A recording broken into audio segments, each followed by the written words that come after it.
Hey everybody, let me get myself set up here.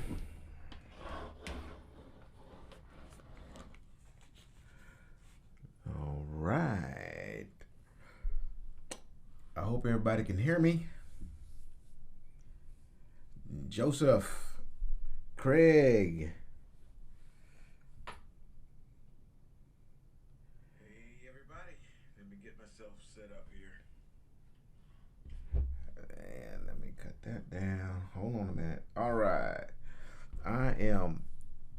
I'm gonna have to use my phone. Normally I have my laptop over here so I can read y'all's comments, but I don't feel like digging that thing out today, and it's actually packed up. So um, I'm just gonna do it the best I can with what I got here. So I hope all you guys had a happy new year. Um, no, Craig, I didn't forget. I was having a little bit of an issue uh, getting my the feed to come live, and it's a settings problem. So I got it fixed. Um, Craig, are you planning to doing anything other than boxes? So he says, "Do I plan to do anything other than boxes?" So I'm thinking, I guess that means dry van or refrigerated. I think that's maybe what you're referring to. Um, Actually, I am doing something different, and we'll get to that in just a little bit. And Christian Anderson, what's going on there with you? Um, Joseph, so you're going to start your training on Monday. Good deal. Um, that's a good time to start.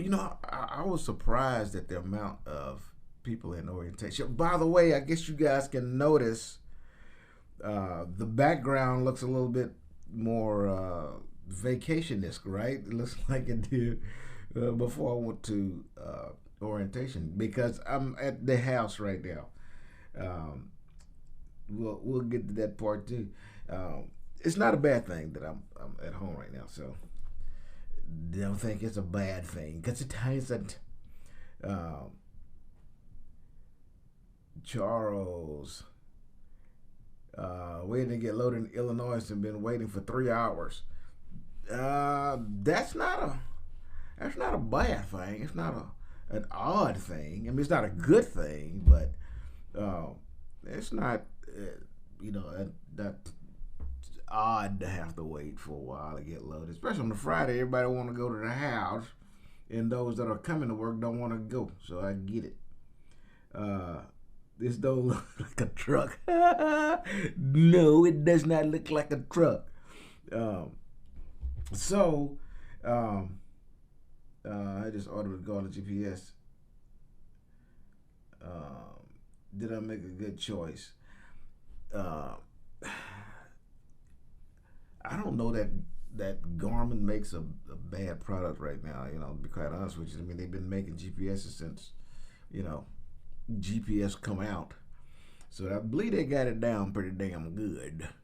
I don't think you're gonna have a problem with that. Whatever GPS you get, just make sure, for our purposes, that the GPS you get is trucker specific. It has to be a commercial motor vehicle uh, purposed GPS unit, or else it will have you in some jacked up area. That for sure.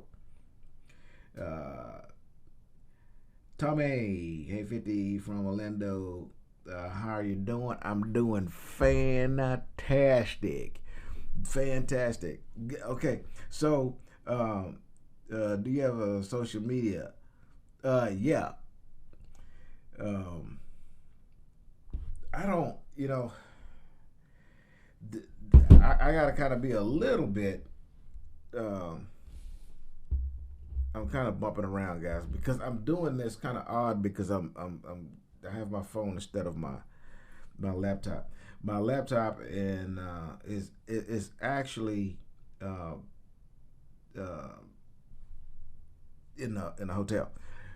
So let me just tell you this. So everybody knows I'm home because after I got done with the orientation on Thursday, Friday, they began to pass out trucks, and uh, they had a specific order in which the trucks are distributed, and it was based on um, your home time. What they wanted to do was um, and the availability of the loads to get you home. Because what they wanted to do was all those people who got out of the orientation, they wanted to get you a load back home, uh, basically right away. Because you wanted to go home and get your clothes and everything else that you want to put on the truck that you obviously didn't put on a bus or um, on an aeroplane. So they routed you home, which is really cool that they did that. I wish I'd have known because it might have been a little bit easier for me. But so what happened? I did not want to be in Birmingham 5 days for orientation without the mode of transportation. So my choice was to get a rental car when I got there, or drive my own car there, and I decided to drive my own car because I can load my car up with all of my goodies, right? So that's what I did. I mean, back seat, trunk, passenger seat, everything's loaded down with all of my stuff. That's because I didn't realize it was going to turn us right around and send us back to the house with our truck assignment, right?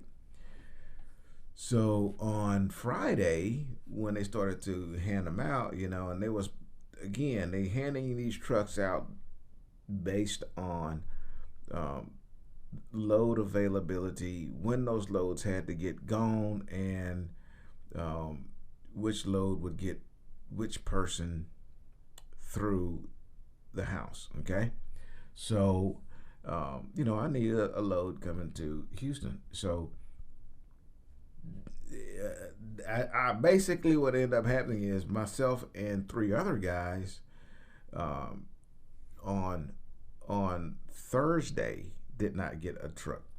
On Friday, we had to go back up there, and we sat all day, and it was more than three. It was like five, I think, of us, and then two of them got trucks. Three of us did not get trucks, and those trucks are still.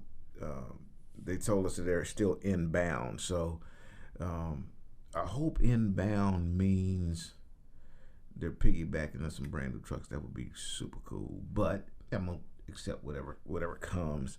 So they ended up having to put us back in the hotel because the trucks that we were going to be assigned hadn't arrived at the terminal yet. And I chose not to sit at the hotel, but to drive back home. So now remember, my car is with me in Birmingham at the time, and my original plan was to have my first hometown visit be at the Birmingham terminal, and then I would drive my car home, fly back to Birmingham when my hometown was over, and then go back to work. But since they're gonna send me back home, I just basically emptied my car at the terminal. Some of the stuff's at the hotel, but most of the stuff's at the terminal. And then I drove home. I got home very late last night, and I am exhausted. I'm burnt up, but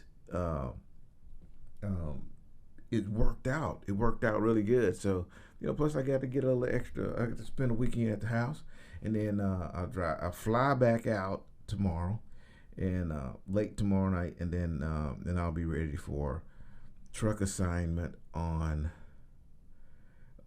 Monday. So it's going to be really cool. I'm really excited about it. Craig Davenport. I had this was really fun, and I want to thank y'all for everybody's guessing at where I went, and there was one guy hit it. He gave 4 options. He said, these are my 4 guesses, and one of those 4 guesses was right, and and uh, and Craig Davenport got it right. That I am going to Melton, and Melton is a flatbed company, and the reason that I went to our flatbed is because those of you all who has been following me know that the reason I got into trucking is because my son does heavy haul, and he wanted me to help him. I have 2 other businesses, and those businesses I have basically turned over the operations of those businesses to 2 of my sons, and of course they do very well. Those businesses are really, really lucrative, and they're doing really good, right? So one of my other sons, he says, hey man, what you gonna do for me? I got this trucking gig, and I need your help, and he wanted me to help him get multiple trucks going in heavy haul. So I got into trucking so that I could learn the industry and know what I'm talking about when I say things need to be done.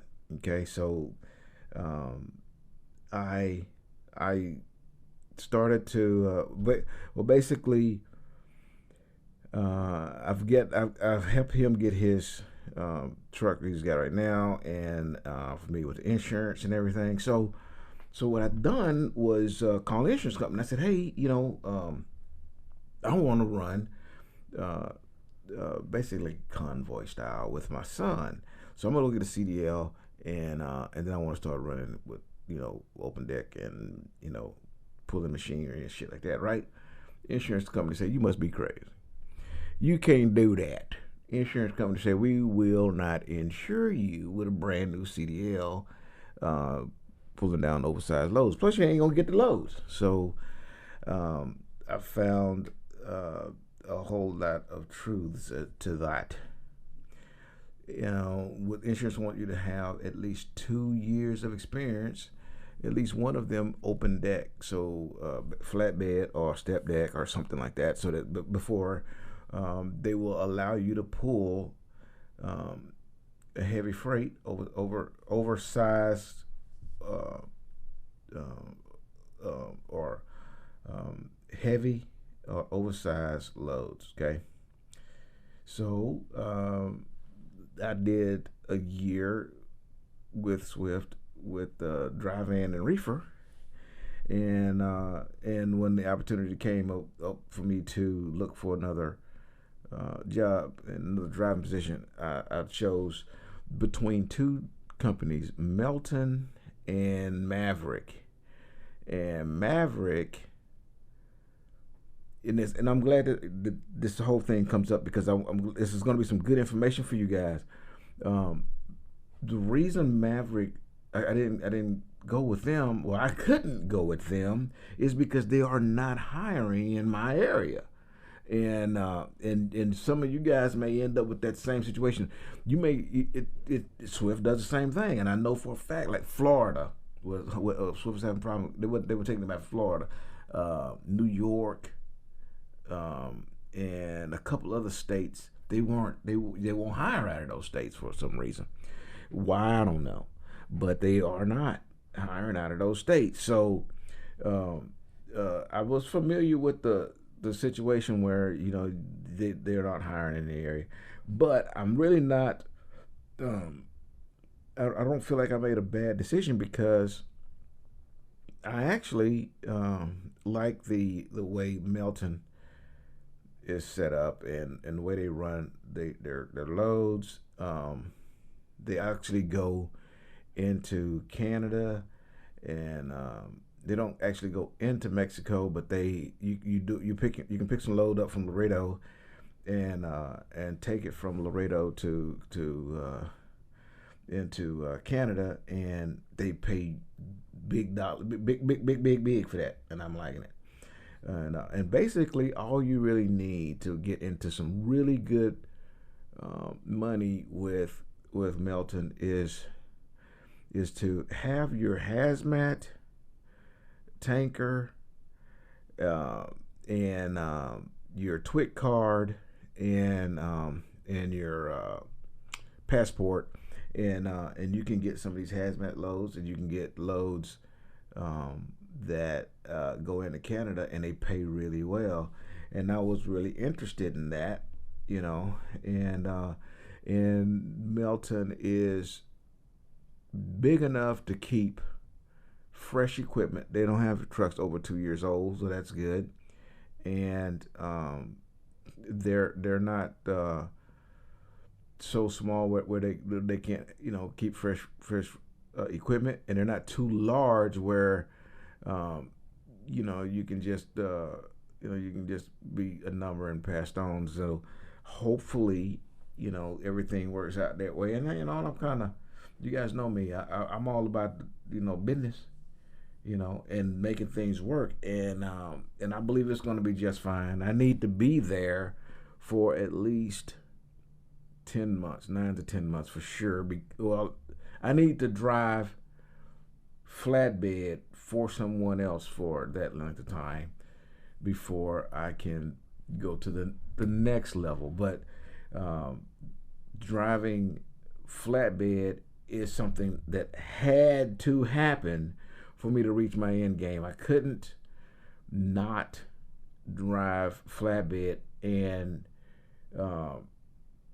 get 2 years of OTR experience, and then the insurance company will insure me to drive oversized loads, okay, or overweight loads. So, you know, it's time for me to throw some tarps and do some straps and chains and all that good stuff, and I'm ready for it. You know, it's going to be pretty cool. I need to back up a little bit so read some of y'all's come in. Tommy Williams, hey brother from Houston. Tommy is in Orlando, and I'm doing fine. I hope you're doing fine as well. So Deshaun, your GPS is a trucker GPS, then you should be just fine, man. Garmin been doing it forever, bro. I just don't see that being an issue. Yes, I went to Melton. Jordan, never fully on GPS. Trip plan your route. This is Joe Jordan. This is Joe Jordan, everybody. He's speaking of the gospel. Okay, listen to the prophet Joe Jordan. Never rely fully on GPS. Trip plan your route. Write down directions on your windshield with a dry eraser marker. Now, the prophet is correct. I've never written it on my windshield. However, I've seen people do that, and the reason that you do that is because you don't need to be looking at a piece of paper trying to get directions as you drive down the road, okay? And you definitely are not going to open up an atlas and read an atlas as you're driving down the road. GPS, even the Qualcomm, that is Qualcomm, of course, is trucker-based software, and I've had the Qualcomm try to send me down a road. I absolutely knew for a fact that the truck could not go down that road. It just couldn't do it. It couldn't make it, you know. And I kept going, but the Qualcomm's direction was to go that way, and I ended up having to drive, you know, a few miles out of route to get to the final because of the instructions in the directions from the Qualcomm. Okay. Now, if I had trip planned that by actually opening up a atlas and, you know, following the route from stem to stern, then I would have known that I was going to have that blip would come up. And I can tell y'all right now, The real world is know what the know where you're going. No, you can actually, and I do this, just use the map, blow it up so you can see the roads going to the shipper. And you can actually, because you're looking like Google Earth, what it is, and you can see the entrance to the customer, and you can see where you're going, and it works out real good. Okay. But in the real world, especially new guys, are going to rarely open up their atlas. That's just, let's just be real. That's what's it. You're not, man. I think I opened my atlas maybe once the whole time, and it was because I was going somewhere that was a new construction place. It was a Costco. It was brand new. It was actually, what I was taking was shelving from the Costco DC to this new construction place, and it was, of course, not mapped. And so that was his only time. So you need to learn how to read them. You need to know where you're going. You need to know what the if the push comes to shove.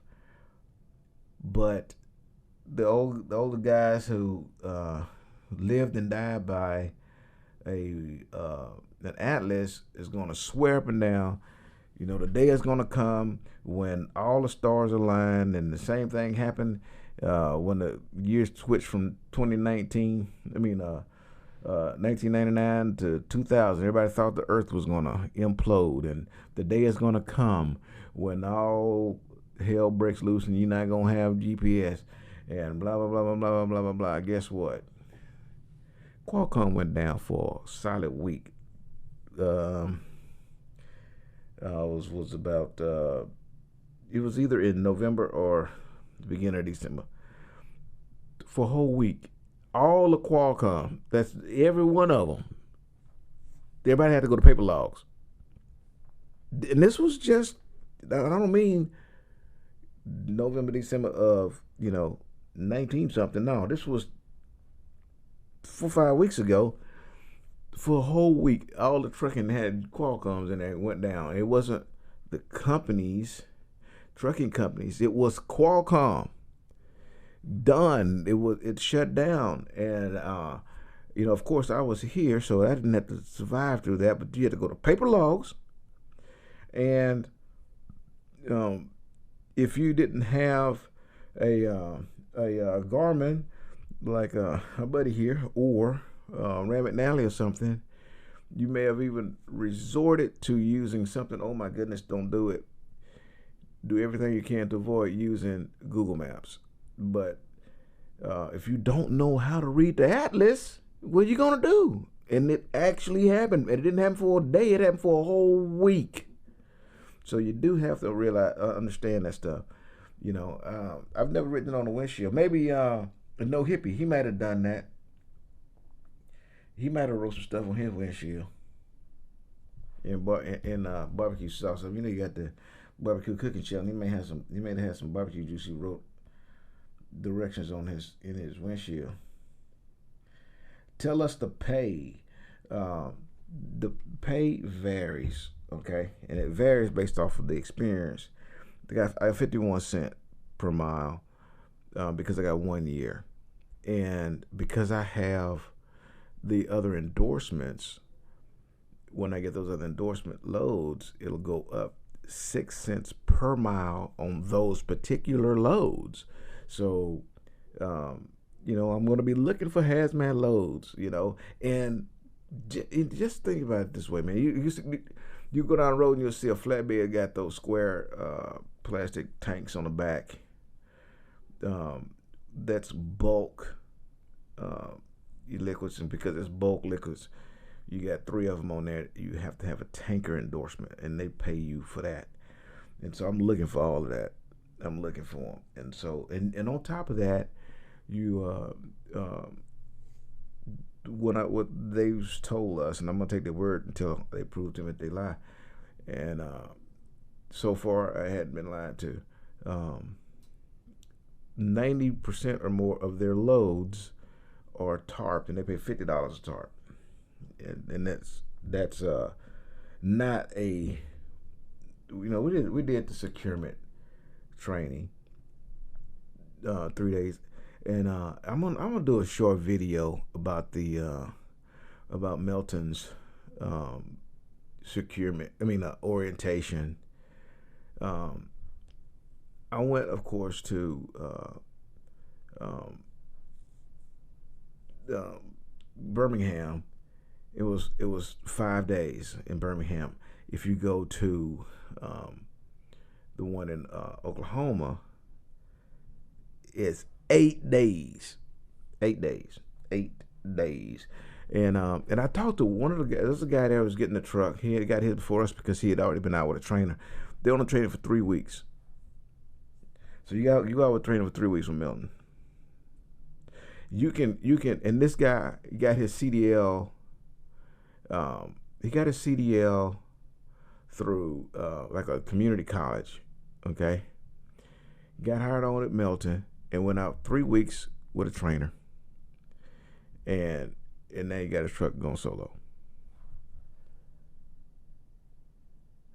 Hey, everybody, give me about 30 seconds. Hang in there, okay? I'll be right back. Y'all hold on. Keep barbecue trucker, you and no hippie, keep everybody company for just a minute. I need to go handle some business. Right back.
Handled. Thank you. All right, guys, I'm back. If you you really don't want to compare the pay for open deck with dry van. Dry van doesn't pay as much as reefer. We pay a little bit more, and then flatbed pays more than reefer, and flatbed is an entry level to the big guys, dudes that makes the big money. Those are the specialty drivers, man, that pull windmill blades and big, huge, extra wide, close the road down type of stuff. That's the way it works. That's where the hierarchy is. So the higher and the more specialized the driving is, then the more you're gonna get paid. It ain't, you don't get too special to drive a dry van or reefer. Reefer has a little bit more responsibility, kind of, with temperatures and food and all that kind of stuff in there. So it does pay a little more, but they got a lot of intricate with reefer as well. But you know, but I'm very satisfied with it. Would you be able to give me some advice? This is Trucker Life. I started with Swift about 3 months before you, but I had a manual restriction on my CDL. That's not a problem. So I can only drive automatics. That's not a problem. What can I do to make more money? Well, very good question. And I can tell you that the only way having an automatic restriction on your license is going to hurt you is if you was going to go drive for a company that only had or had manual trucks, and you couldn't take the job because you have that restriction. Okay, that's the only way it can actually hurt you. Other than that, you're not going to have any problems. And if your DAT report is clean, you don't have any incidents, you don't have any wreck outs or failed drug tests, anything that's crazy on your DAT report, and you wanted to change companies and move and go someplace, then shop around and see what you're worth. But you're going to be surprised what if you say you started 3 months before me, so that means you got over a year. And if you got over a year, you'd be surprised what the bump in what you got right now and what somebody's going to offer you when you go out there and start shopping. That's for sure, you know. But I don't know what you're making. You know, people talk really crazy about the money they can make, money you can make, and mega carriers. And I don't care if it's, well, I say that, okay, yeah, there's a couple of them I'm not gonna name, but there's a couple of them that pay trash, and you don't care what you do, you're not gonna make any money. But if you went to respectable companies like Swift or Prime, and then people say that Swift is not a respectable company, that's bullshit. That's just YouTube hype. That's all that is. I mean, they are good, man. You can make money. I made a bunch of money while I was there. A bunch of money. So you can make a lot of money at Swift. You can go to Prime and do fantastic. I mean, they got their stuff together. These people know what they're doing, bro. And you can make good money. So I don't know, what's, what your, where you at on pay, but there's other factors that could be involved in that too. How you're running, what lanes you're in, are you dedicated, regional, what's going on, so that, there's a lot of different, there's a lot of moving parts with where you maybe you're making decent money, you just want to make even more. And if that's the case, that's a whole different subject right there. And that is basically to start with what you want to get out of trucking. I got into it because I wanted to do heavy haul with my son. My very first video that I ever made, that's what I said. And I'm all about business. And I'm going to go that way. It's what I'm doing. Okay? And so you decide what you want out of trucking and what's your ultimate goal. And then, just achieve the best, achieve that goal and make a plan and get there. And you may not make the top dollar on your way to your goal, but when you get to that goal, it better be a home run when you get there. You know what I'm saying? All these Mary carriers don't pay anything. That's, bro, I have to disagree with you right there. I have a video that shows you my pay with Swift. Then this is my first year. From January to October 27th, without my big bonuses in there, just the mileage pay and the like the same bonuses that everybody else, quarterly bonuses, those two, just those from January to October 27, November, October 2027, October 27, $58,000. $58,000. If I had stayed the other time, I'd have made about 65,000 on just those two pays. That does not include the mentor money.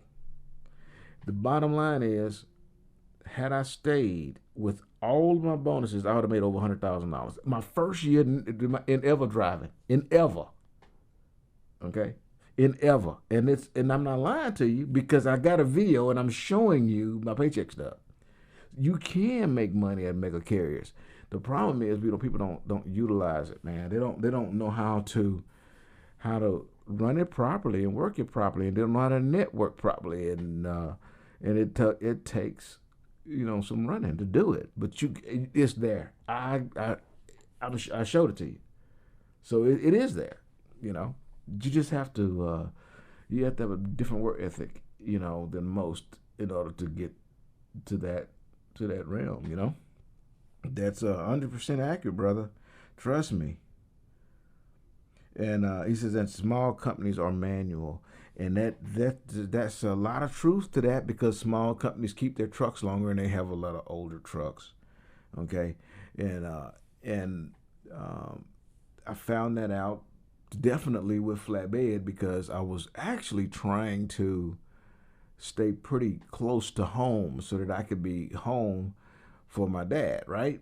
And I didn't want to be traveling very far if he needed some help or whatever, as he's go through his treatments. And so I did look around, and I did find out a lot of flatbed trucking companies. And I do not have a manual restriction on my license, so keep this in mind. I do not have any restrictions on my license. I can do it all, okay?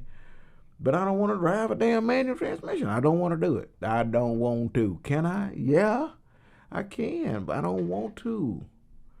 I want to be lazy. I want to kick back and just push the pedal on the right and put it in D and go. That's what I want to do. I don't want to fight gears. I don't want to do it. So that took a lot of people off the plate for me. And I didn't want old equipment. I didn't want to be broke down, man. I didn't. And so that left Maverick and Melton. And those are good companies, both of them. I kind of look pretty deep and make sure they're all right, and they are, both of them. It's just that one eliminated itself pretty quick, man. But don't let. I want you to, when you choose what you're gonna find, what you want to do, bro. Don't look at the negative side of things. Don't go trucker path, bro. Don't do that. Because you'll always, be stuck, because everything that you push for or look out, you're looking and all you see is gloom and doom. So you're never gonna achieve, because all you see is negative. Okay, you need to go get back on to the right side, bro. Go back over to the right side where everything is positive. You make a way of success. But if you keep saying, well, this go this way is bad, go that way is bad. Well, shit, if you go this way and it's bad, and you go that way is bad, the only thing you're going to do is stand still. And that's not what you want to do. One of those paths got a bunch of good shit on there. You just got to deal with the bad. Get it out the way, and then go make you some money. Go burn some fuel. Finally on my way to Swift finished. Barry Hearns, man, I'm glad you finally going. Get my truck on Monday, dedicated Dollar Tree account. He's gonna be touching some freight. Get you some good work out there, brother. I'm glad you rolling, man. Good deal. You'll do just fine. Truck like Congratulations, man. Yeah. Swift has a flatbed division.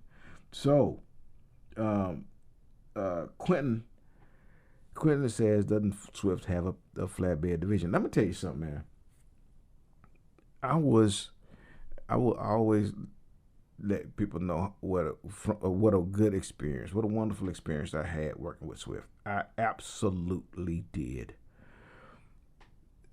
To the last day, everything with Swift collapsed on me in one day by two people. Actually, three people. And one full of shit, and then two people covering Swift's ass. And I got caught in the middle of it.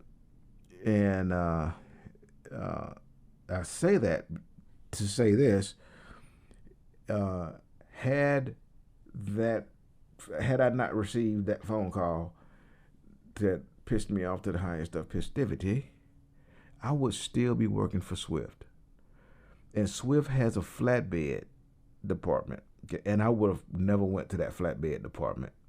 And I wouldn't have gone to that flatbed department because I had carved out a freaking perfect wave to ride. And I was not going to do anything to disrupt the $120,000. I wasn't gonna do it, bro, because it's easy money. I was walking easy. Why would I change divisions when I'm sitting beautiful and those folks was treating me so good, man? And I wasn't saying that they were treating me any different than treating anybody else. I'm saying Swift really, the people there in Salt Lake, they really treated me well, man. I really enjoyed those folks. I miss them every day. It was really cool. Everywhere I actually went, I say everywhere, Atlanta terminal. Oh my God. Every time you say, one thing is all perfect, do you remember the thing that wasn't really all that, But for the most part, I did, man. I no matter where I went, it was cool. The employees was cool. My problem came in when corporate decided they needed to CYA and throw the baby out with the bathwater, and I saw the tidal wave coming and just had to jump off. Okay. But had that not happened, I still wouldn't have went to the flatbed department because I had such a good deal, bro. I really did. And so sometimes bad things happen for good reason, because I really did need to get that flatbed experience, and I knew it, but I was caught.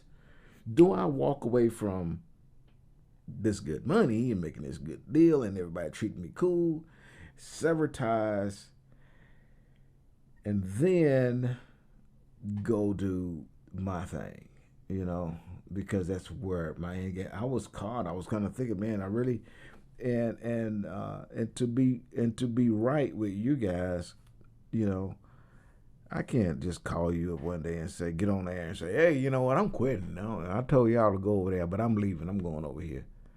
I didn't think that was going to be cool, but you all kind of know somewhat of the situation, and I had no choice but to get gone, and so then I took that opportunity to go ahead on and follow my my end game, which is flatbed, and eventually step deck. That's also something else that I want you guys to know. If you want to do something like heavy haul eventually, go ahead as soon as you can, get into flatbed, because you have to step up. You have to go from flatbed for a while, then step deck for a while, then low boy for a while, then double drop, then flip axle, then removable neck, then RGN, removing deck on the RGN, and it just goes up from there. Then you can run stretch RGN, and I mean, it's several steps you go until you can get to the guys who making just ignorant money pulling crazy stuff. You have to kind of work your way up to it. And so, if you want to get into it, bro, you can make some really good money and get into it really quick, okay? But that kind of answers a few questions, and it answers the fact that why come, yes, Swift has flatbed, but why come I didn't go, okay? Is there a delay on getting into class with Swift? It seems that you're stuck waiting in class opening possibly too. Well,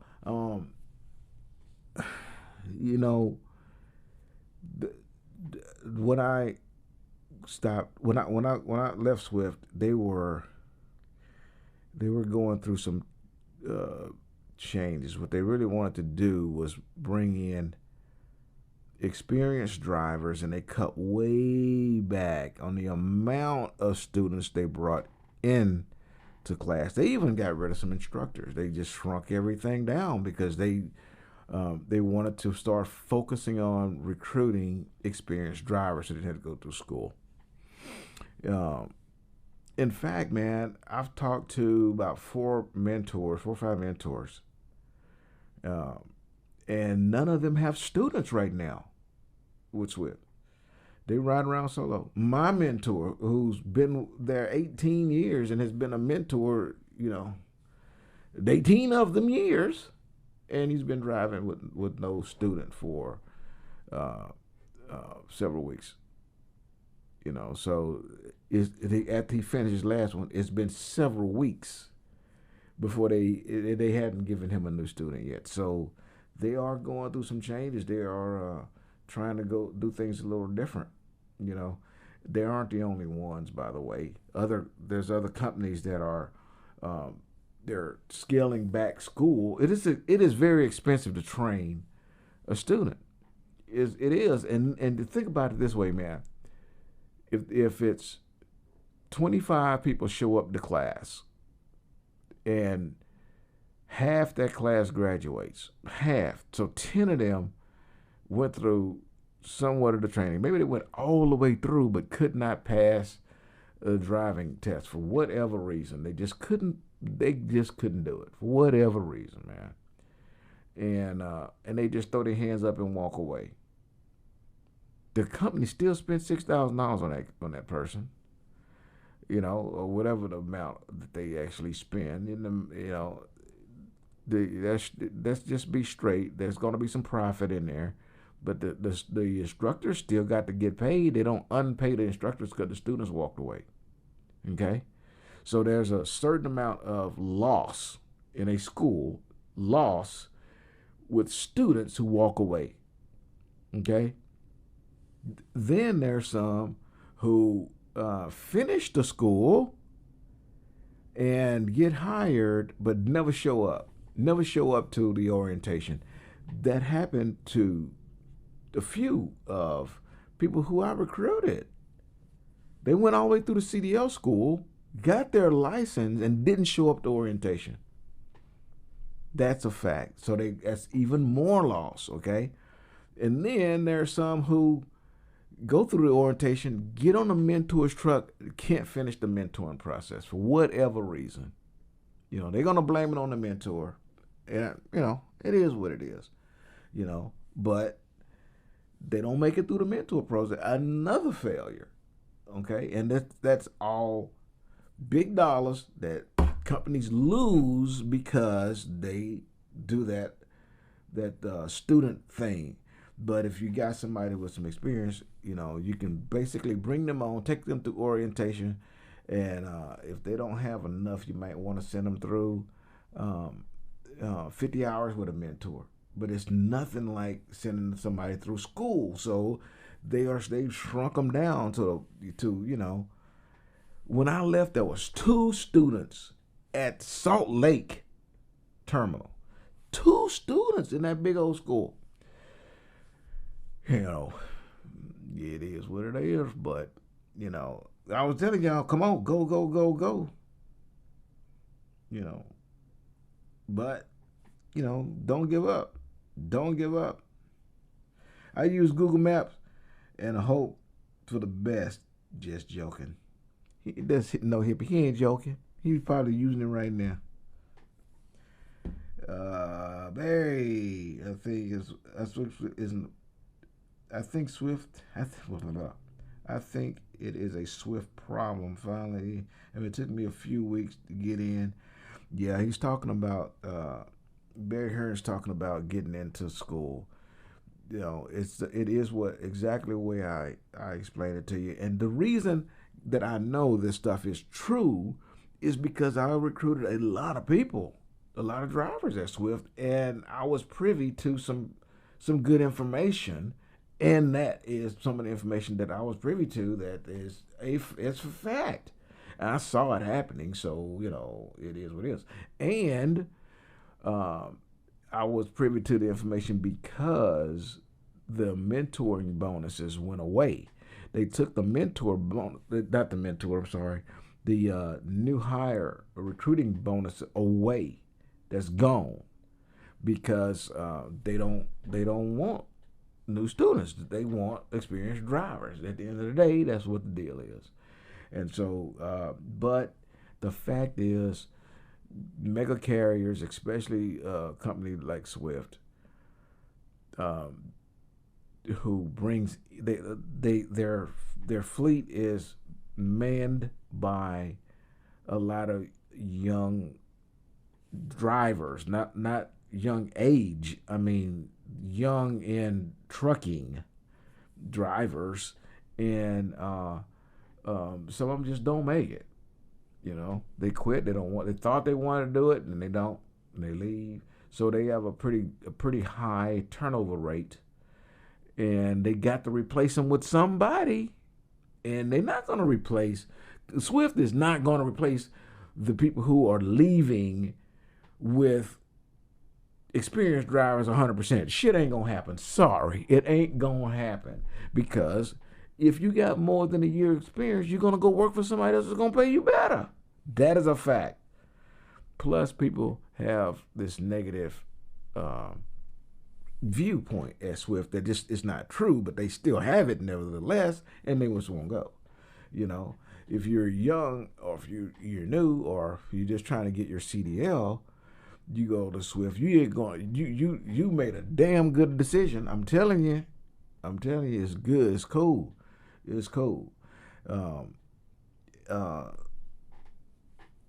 I will tell you this though. Listen, man, listen. If you want to get into flatbed, you can go to a community college, get your CDL, and go to Melton. They will take you, and then the training is 3 weeks on a mentor's truck. 3 weeks. You get out of your CDL school and you spend 3 weeks with a mentor, and you're on a truck. Now, you're gonna be doing everything. The mentor don't drive in flatbed because flatbeds rarely move at night. It's mostly during the daytime because that's when they go to their shipper and receivers, right? Because it's basically a 9 to 5 type of situation. Job sites close and stuff like that, right? So the mentor y'all can't drive like across the country switching seats. You know, it's not how it works.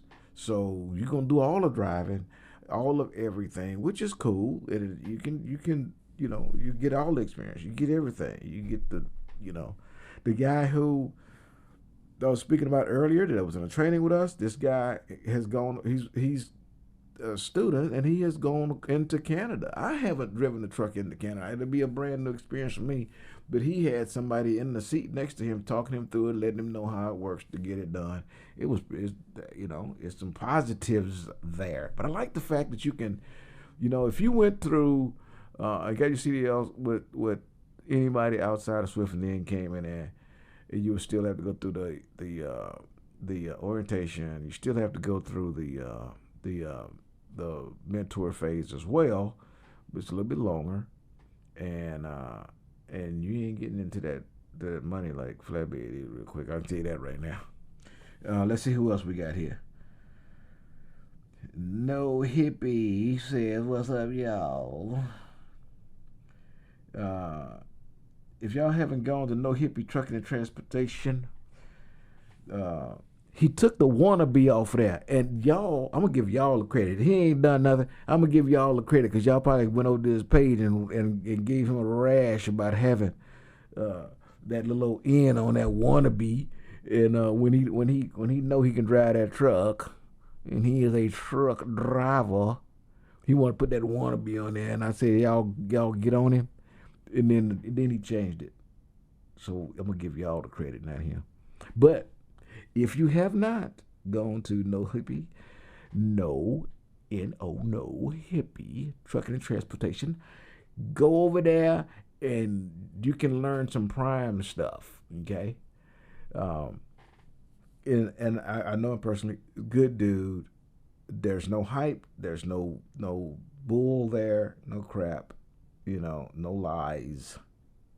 Okay, straight up stuff. Okay, and you can message, and whenever he get out the bunk, he'll return your messages also. Okay. Let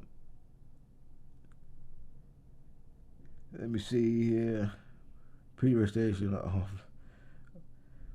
Picture radio station off duty. DOT pull you over. Okay.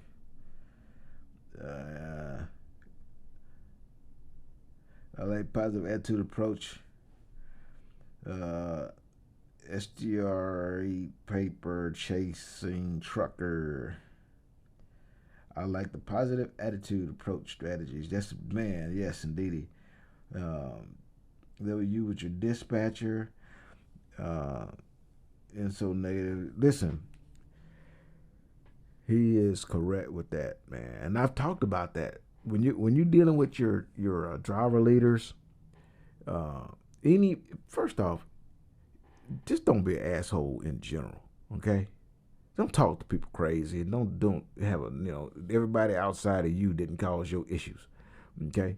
And so if you have a good attitude with everything, man, when it comes to your job, you do what you're told to do and go beyond. Do whatever you got to do. Try to solve problems and make things happen. People will remember that, and they mark your truck number, man. Just like you may be 100% on time, and you're an asshole, nobody want to deal with you. If you're 100% on time, and people call you and say, "Hey, I got this load that's only got 120 miles on it, but can you do it for me?" And you go, "Man, heck yeah, throw it on me. I'll take care of you." They remember that more than they remember the fact that you're on time all the time. I'm telling you, because they get so much grief from drivers, man. I mean, I don't get it. I don't understand how drivers can call the driver leader and just talk crazy to them, using profanity and all this kind of stuff, and then expect them to work together. But it happens all the time, not just a little bit. This is bad with that. And so they remember those who when they see your number come up there, they end up recognizing your number. They go, "Oh, this guy's good. I'll take his call." You an asshole, and see how long it takes for you to get somebody on the phone. They recognize that number. They'll write it down and tattoo it on their form or something. They're not going to forget your phone number. And you calling them and you're an asshole, they just going to let you go to voicemail. You're going to be on infinity hole. So the relationship you're going to have with your driver leader is going to make you or break you. Jeff P., if you just broke...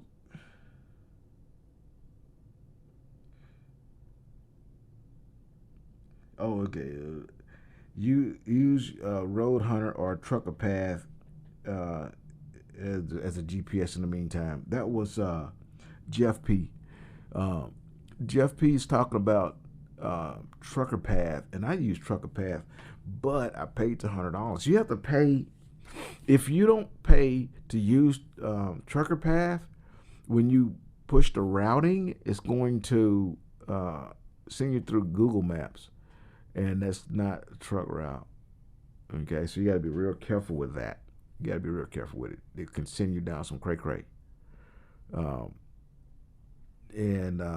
So if you pay the $100 for a year subscription to Trucker Path, Then the other, once you go on the trucker path and you put in a destination on there, you're gonna see a couple of different routes on there, and one maybe even two that you can click on.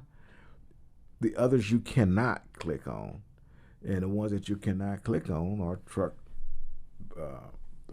apps, trucker paths, and that's a paid subscription. So when you're brand new and you ain't making a whole bunch of money, you've been living off of savings, so now the savings is down to 5 cents. So you starting to live paycheck to paycheck till you get that stuff built back up, and you can't afford to buy one of those fancy garments like our other UBS just purchased, or Rand McNally or something like that. Then you can buy for $100 instead of $500, $600, $300, $400, $500 for the other GPS. You can just buy the subscription from Trucker Path and get the same thing, and it works out really good. You ain't pay but $100. You got to pay it every year, but hopefully in 12 months you done saved up enough money to go buy you one. But that's some good information there, Jeff. Thanks, sir.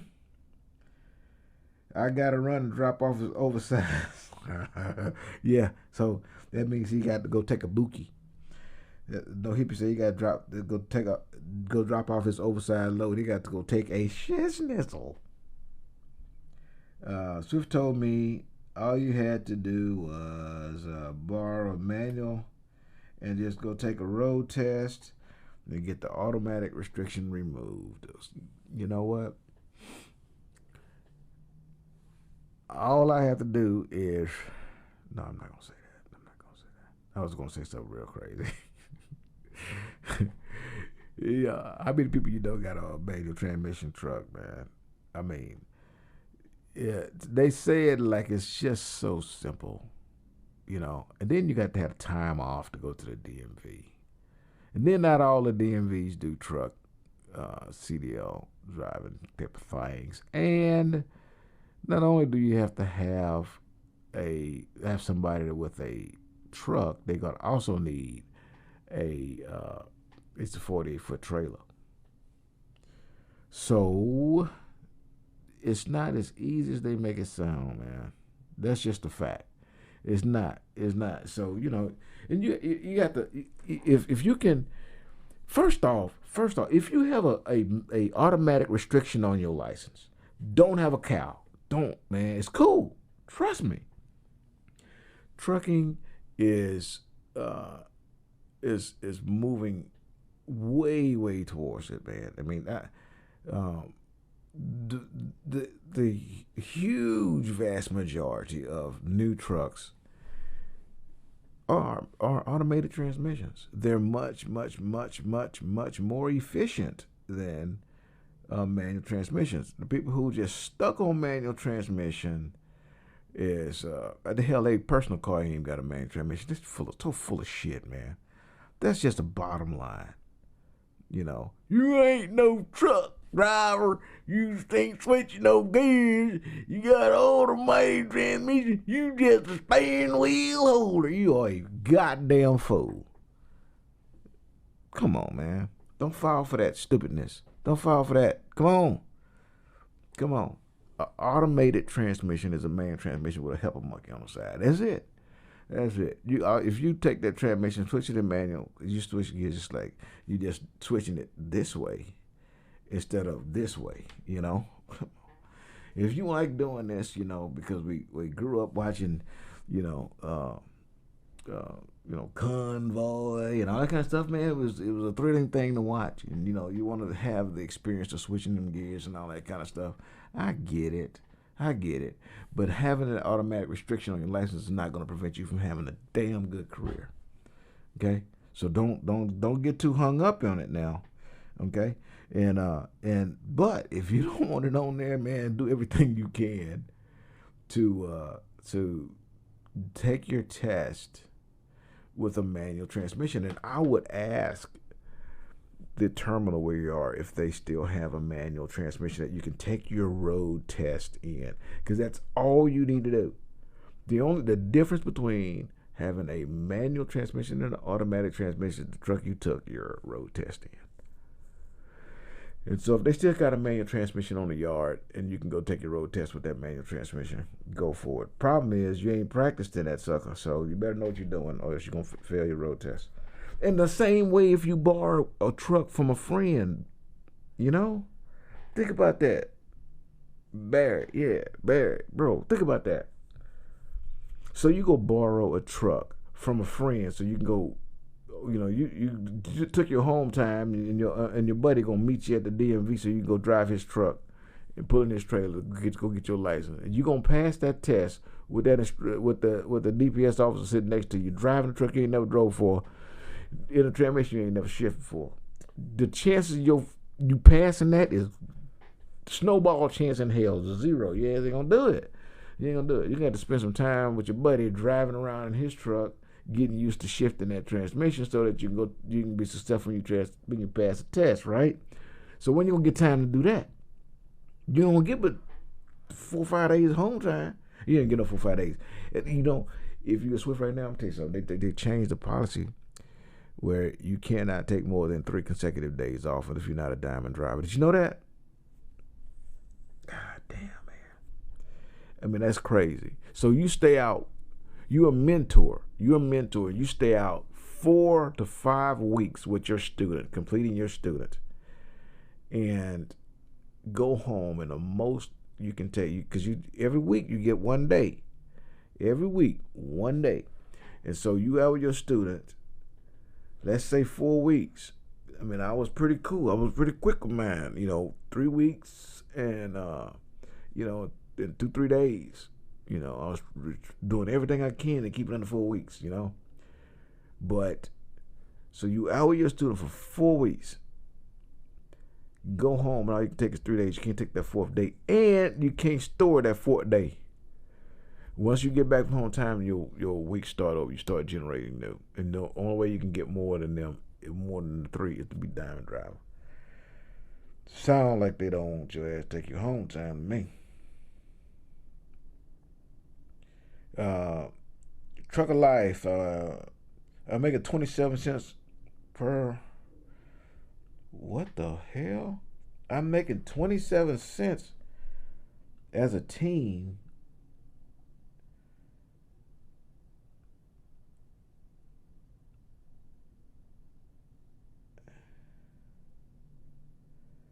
Hold on, bro.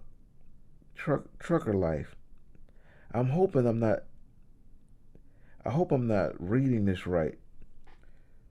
Trucker Life says he's making 27 cents per mile as a team driver.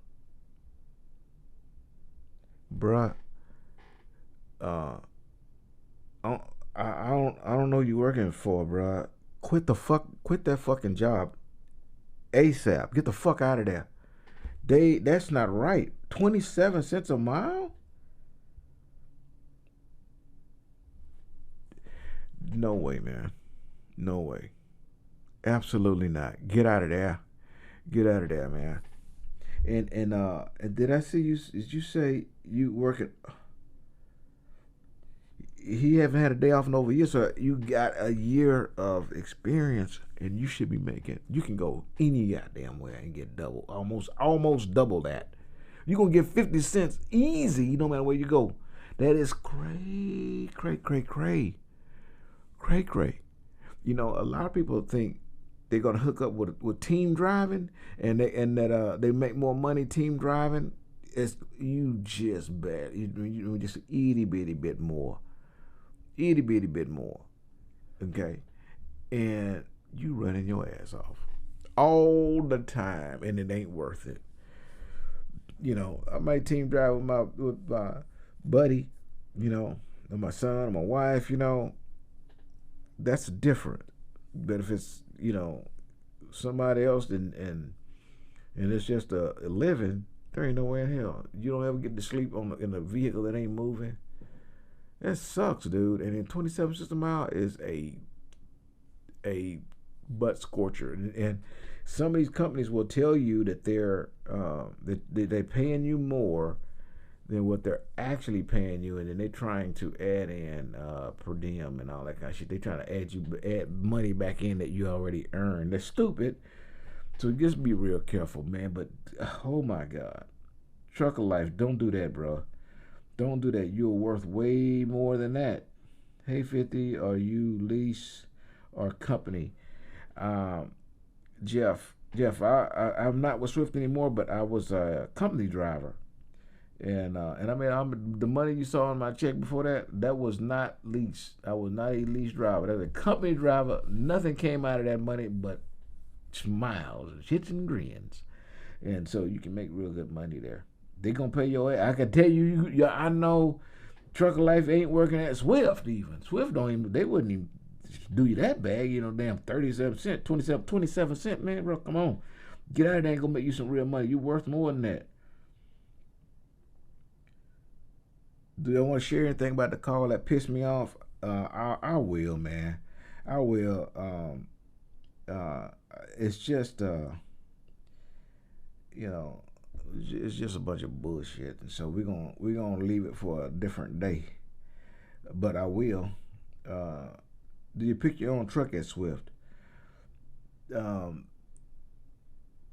Kinda, yeah, because they'll let you know what's out there. You can go out there and say, "I like this one," it's easier for them to do that than it is for them to assign you a truck. Then you go out there and say, "I hate this damn thing. Give me something else." Then they got to unassign it, So yeah, they kind of, this depends on what they got out there,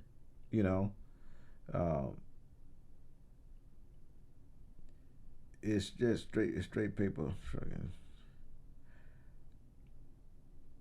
Let me see. If you're in front of having a good attitude with your dispatcher, it goes towards anyone you speak. Yep, that's true. We talked about that.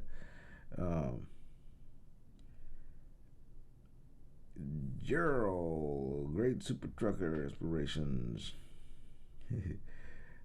Christian Anderson, if you don't have $100 laying around, you can do a monthly subscription with Trucker Path.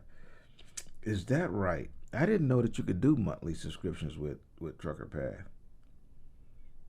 But I know that it's worth that little extra buttons that you can push over there. It does kind of help you out. And what I used Trucker Path for a lot was when I would run Google Maps and the Qualcomm at the same time, because Google Maps will let you know if the road ahead of you has like a wreck or something on the road, and it turns it red and all that kind of stuff. But the Qualcomm does not do that. Okay, and then and if it tells me, hey, you wanted to give you another route because there's a wreck on the road, then I ignore the Google map because they're fixing to tell me to go turn down, neighborhood streets and all that kind of crazy to get around it, and I can't do that anyway. So you're not gonna follow the Google Maps, right? So then I go ahead and go to Trucker Path and see a different route on Trucker Path, and it kind of, sometimes I was able to pull it off. Most of the time, once you committed to a route, it's gonna be a little bit difficult to reroute, goes a different way. So you end up just stuck with it. Okay.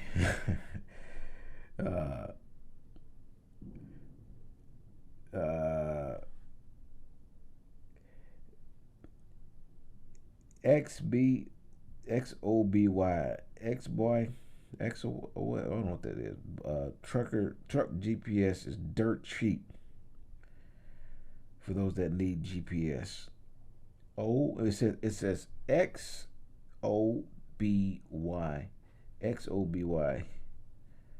XOBY Chuck GPS. Somebody go in there and Google them, check them out. Get back with me, let me know what you're thinking. No Swift said I could borrow one of their trucks. If Swift said they'll let you borrow one of theirs, you can also test it out in one of theirs. All I got to do is let you drive your test out with the tester in a manual transmission. So they still ain't doing you right, man. I don't know. That's crazy.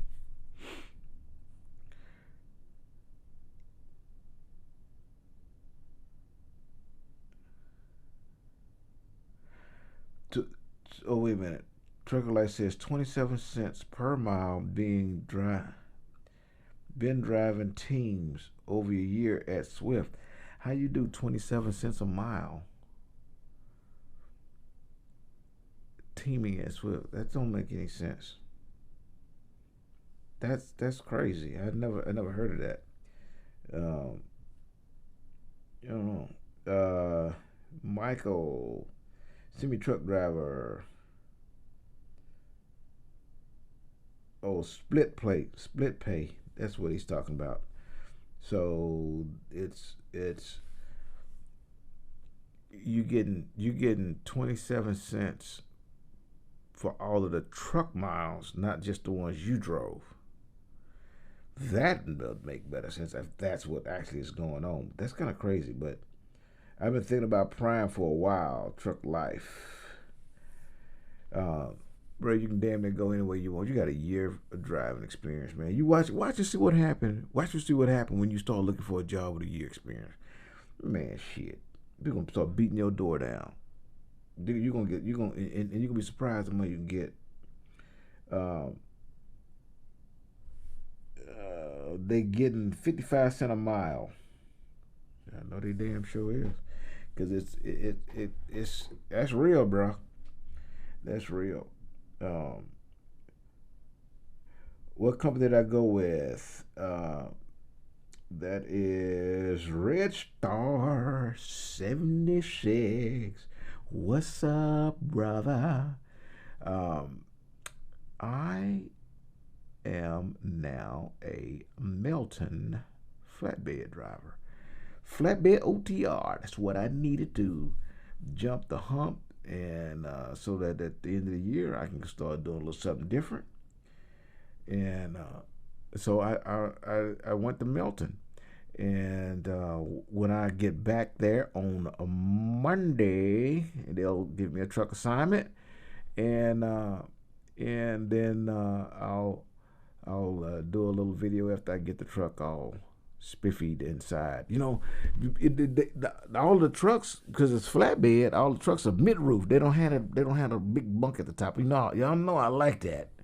I like all that space up there. Remember in the Volvo, I had the top bunk lifted up because I like it. It makes it just more spacious. But I got to get over a little bit of claustrophobia with that mid roof. But that's just a minor thing. I'm good with that. Most flatbeds don't drive around with that big roof up there, so I gotta get used to it anyway. But I'm gonna enjoy it, man. It seems to be a pretty good uh, deal so far. Everybody's been cool so far.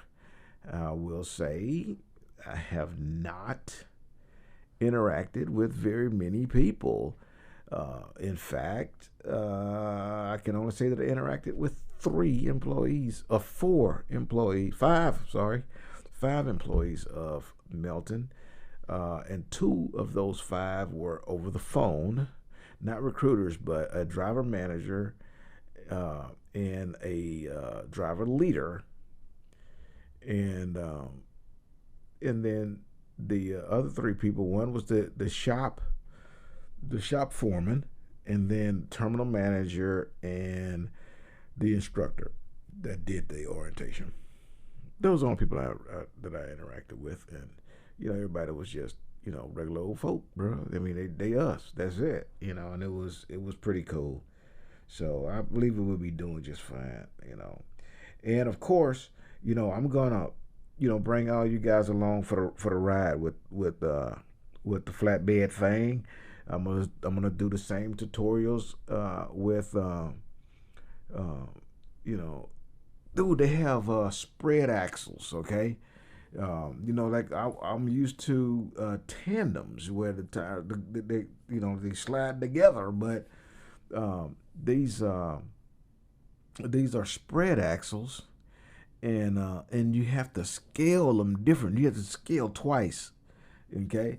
So all this stuff is going to be new to me, and we're gonna together experience this stuff. It's gonna be fun. Y'all get to watch me screw up and shit, but we're gonna learn together, and then you guys might decide you want to do some flatbed stuff. I mean, probably watching me out in the rain and in the cold, and in the summertime when it's 170, and climbing on top of metal pipes, trying to tarp metal pipes in 140 degrees. Shit, that stuff ain't gonna be all of that fun, but you'll get to see me, getting sunburned. Black people, by the way, black people get sunburned. Okay, I want you to make sure y'all know that. It's a secret, but now y'all know, the UBS know the truth, and I do put on sunblock. And it doesn't hurt like fair skinned folks get sunburnt and turn red and you touch their, oh my god, don't touch me, oh my god, we don't do that. It don't hurt, but our skin get really dark and then it peels just like skin, fair skinned folks do. So I'm gonna put on sunblock. So you see me out there with that white stuff all over my nose and face. Man, and the ears, oh my God. Them jokers hurt, man. And put some, stuff on there. Sunblocky. So y'all get to watch all of that, and you'll be able to learn that, you better, I hope with flatbed I can do the same thing for you guys that I did with drive-in and reefer. I didn't do a whole bunch of reefer videos because they were all fully loaded trailers and shit. You just get out there and look at the numbers on there and report the temperatures and pull that somebody's down the road. That's it, just like driving. But I was able to do tutorial videos on sliding the tandems and all the crap that I did with driving, and I'm hoping that I'll be able to be as informative with flatbed. That is, and I bought some new. I bought 2 more GoPros so that I can mount the GoPros all over the trailer, so you can watch me walk back and forth the trailer and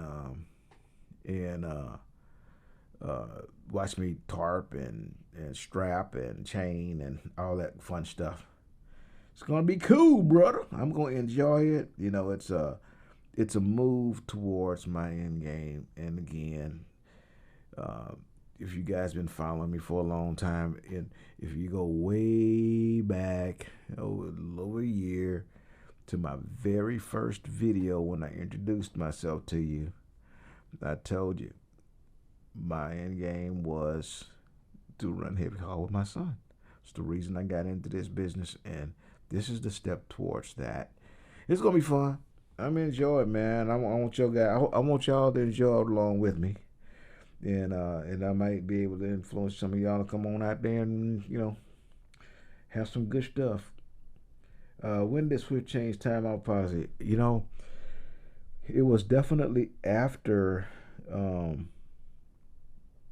It was definitely after I left, because one of the guys that I communicate with very, very regularly, I actually talked to him last week, and he's at home time right now, and he was informed of that home time policy change when he sent in his home time request.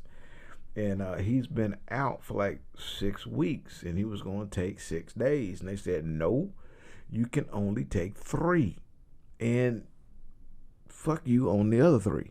Meaning after he can't bank 3. See, the maximum he can take is 3. But he can't bank the other 3 that he owed because he's been out for 6 weeks. And so, he was fairly hot. And then I actually verified that with another driver, the same thing. So it is true. That's the policy now. It's just chicken shit that it wasn't, made readily available to everybody. And I think they would have had a whole shitload of drivers going to take some home time because they don't want to lose. They don't want to be out there running and then not be able to take those weeks off, those days off for the weeks that they earned.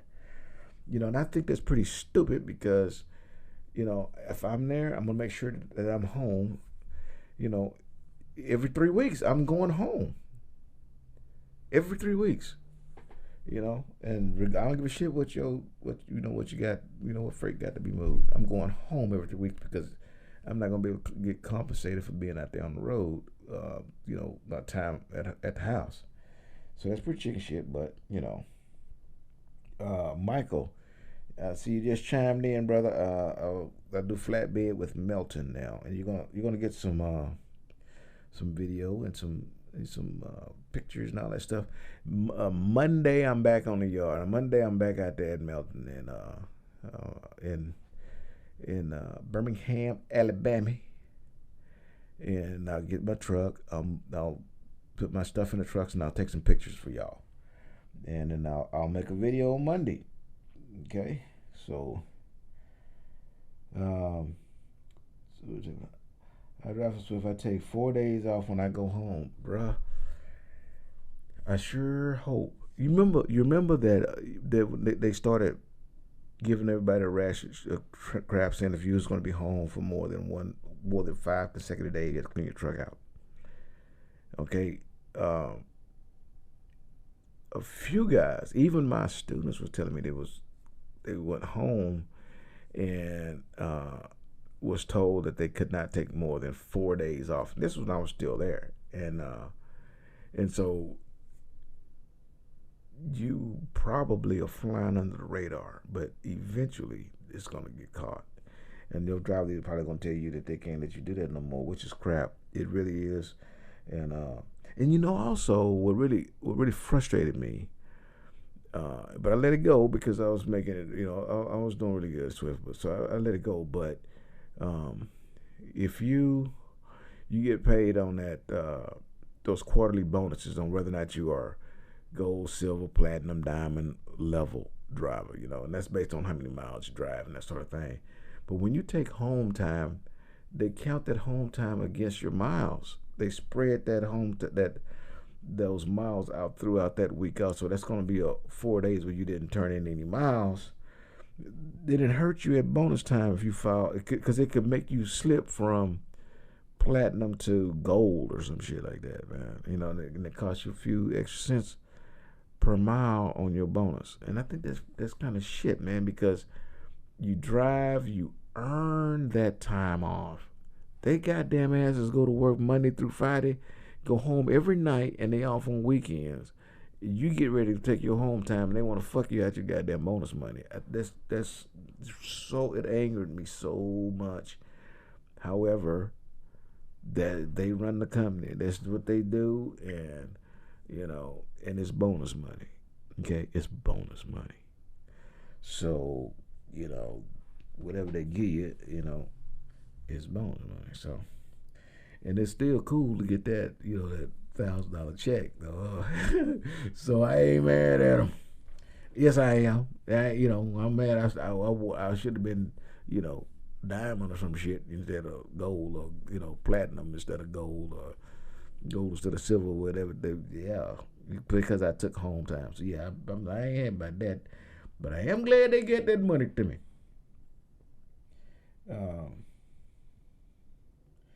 That's the upside of being owner operator. Home time is whenever you want it, and I feel that'll be the yes, yeah. I'm looking forward to it. I'm a little bit of ways away from it. I still got at least a year because I got to complete one more year before the insurance company grab me. Let me take it. So if you are independent driver, you're owner operator, you got one truck, right? If you call insurance company and say, I want insurance so for this truck, you're gonna need the liabilities and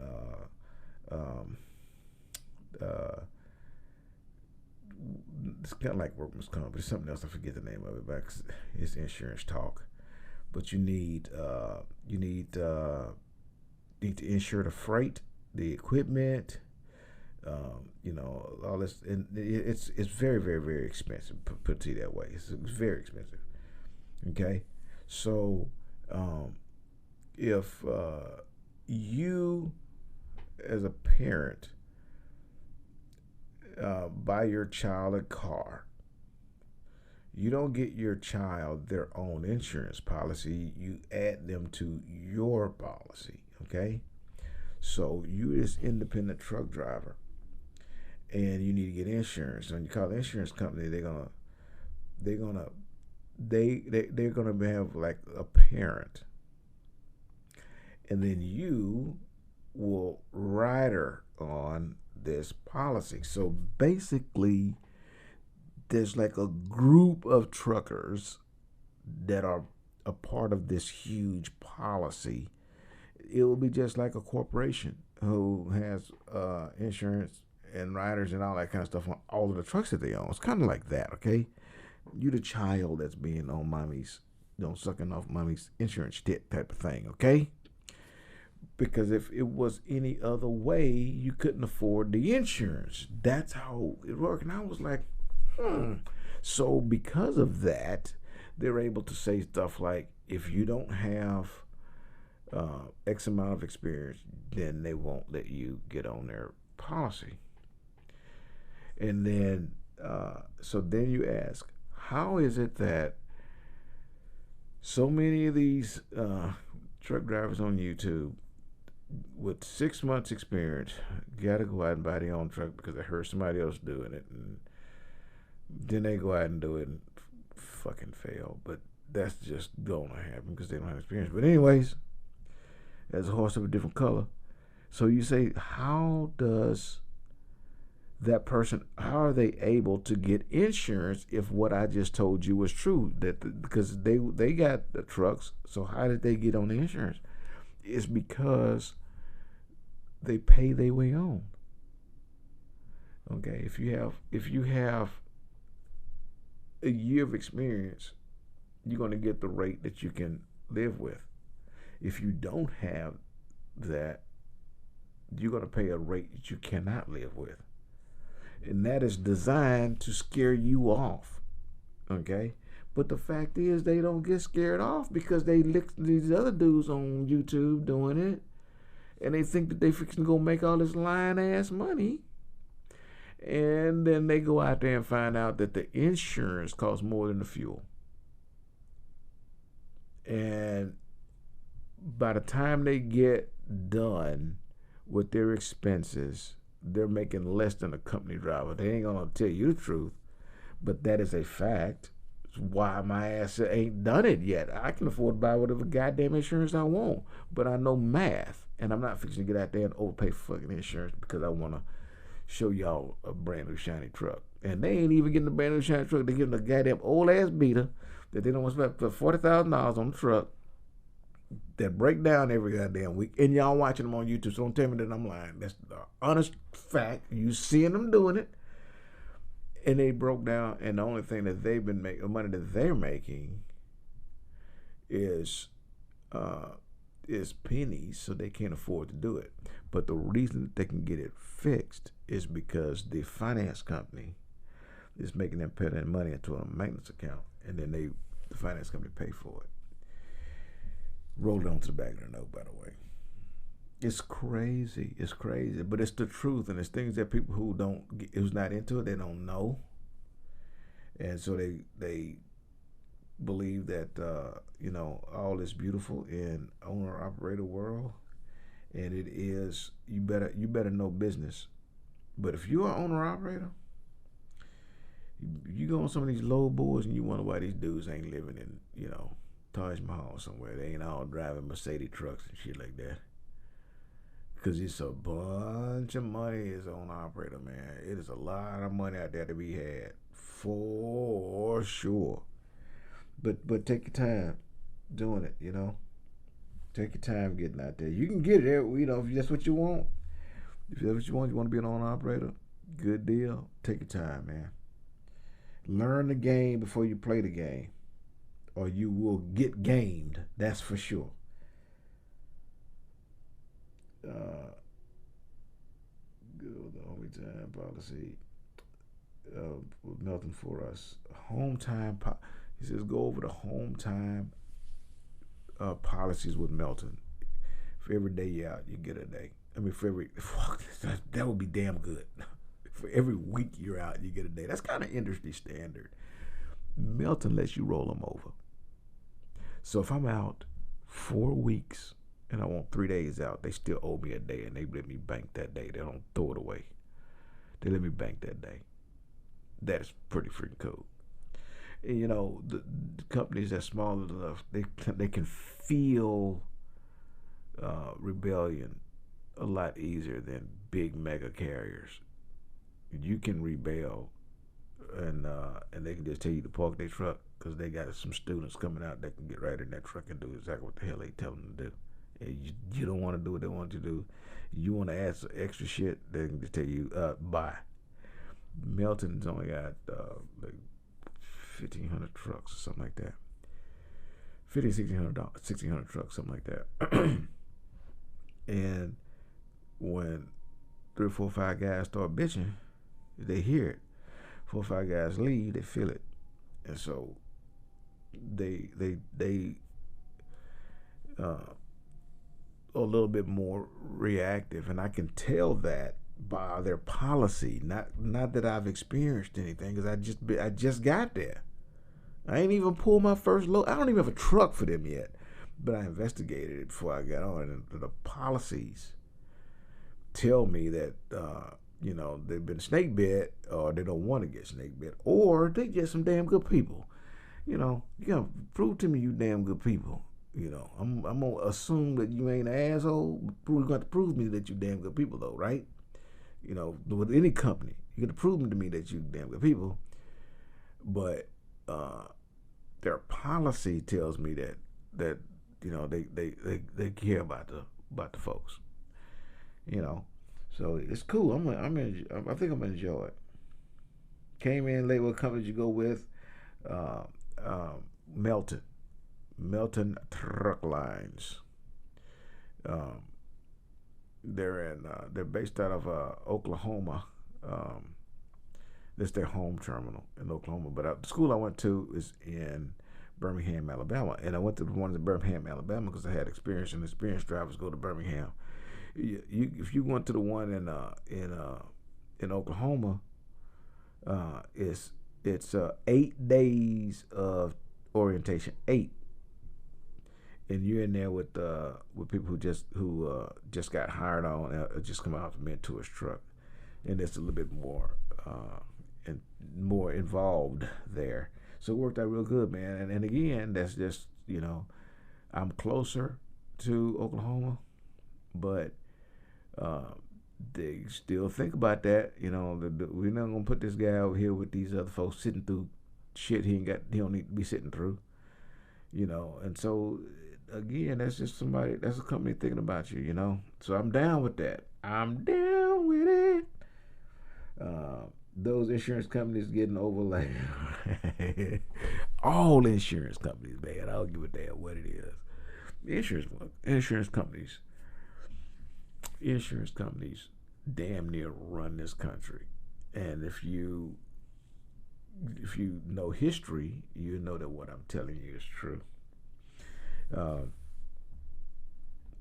Let's see, what's the next thing? I don't want to start talking politics. It's not fun. I think home time should be performance based, not set in stone. I think it should be set in stone. I think all trucking companies should be mandatory that all trucking companies send their drivers home for weekends. Every one of them. But you know, man, this is the problem about things that are not set in stone when it comes to companies, especially big companies, even some small ones, because truck drivers used to get taken advantage of big time. even some companies right now want the drivers to go off duty and perform work. They want the drivers to they would make drivers falsify their logs, make them carry 2 log books and just run. And the driver don't want to run, they fire them. And the drivers need to be protected from that. So there you go, ELDs.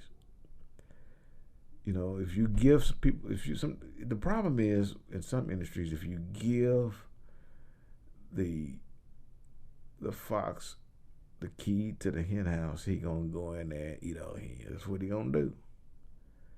Because he has no boundaries, and that's what ends up happening with this man. This is boundaries, okay?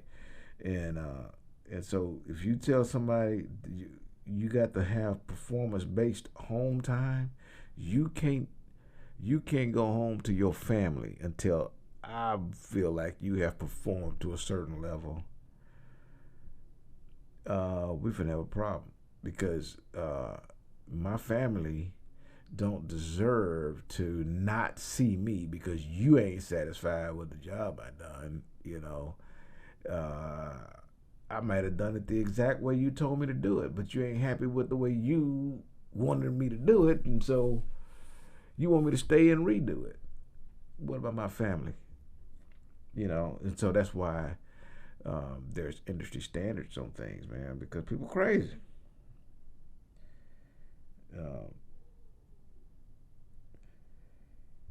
This thing you should have rebel and tear those wheels, so you should have some more on time.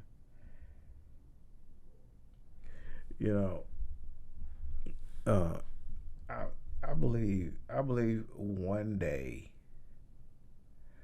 I honestly think it should be. I think it should be at minimum a week. If you stayed out for a month, you should get home for a week, man. I mean, 7 days week. I mean, a full week.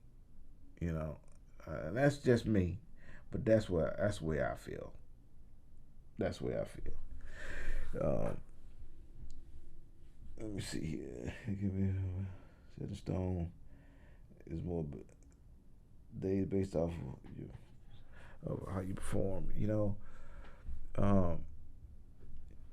If I would think I wish if it feels based off performance. I don't want it to be anything less than 1 day for every 7 days you're out.